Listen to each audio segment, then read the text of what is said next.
ನಮಸ್ಕಾರ ಅಮ್ಮ, ನನ್ನ ಹೆಸರು ರಾಜು ಅಂತ. ನಮಸ್ಕಾರ ಸರ್.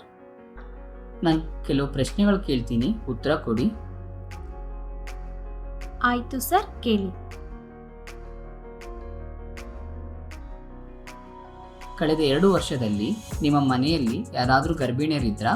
ಹೌದು ಸರ್, ನಾನು ಮತ್ತೆ ನಮ್ಮಕ್ಕ ಇಬ್ರು ಗರ್ಭಿಣಿ ಆಗಿದ್ವಿ. ದಯವಿಟ್ಟು ನಿಮ್ಮ ಅಕ್ಕನ ಸ್ವಲ್ಪ ಕರಿತೀರಾ? ನಾನಿಬ್ಬರ ಜೊತೆನೂ ಮಾತಾಡಬೇಕು. ಸರಿ ಸರ್. ನಮಸ್ಕಾರ ಸರ್. ನಮಸ್ಕಾರ ಅಮ್ಮ. ನೀವಿಬ್ಬರು ಕಳೆದ 2 ವರ್ಷಗಳಲ್ಲಿ ಎಷ್ಟು ಸಾರಿ ಗರ್ಭಿಣಿಯಾಗಿದ್ರಿ? ಒಂದ್ ಸರಿ ಸರ್. ಒಂದ್ಸರಿ ಸರ್. ನೀವಿಬ್ಬರು ಚೆಕಪ್ಗೆ ಏನಾದರೂ ಹೋಗ್ತಾ ಇದ್ರಾ? ಹೌದು ಸರ್. ಹೌದು ಸರ್. ನಿಮ್ಮ ಹತ್ರ ತಾಯಿ ಕಾರ್ಡ್ ಅಥವಾ ಚೆಕಪ್ ಹೋಗಿರೋ ಚೀಟಿಗಳಿದ್ರೆ ಕೊಡಿ. ಆಯ್ತು ಸರ್. ಆಯ್ತು ಸರ್.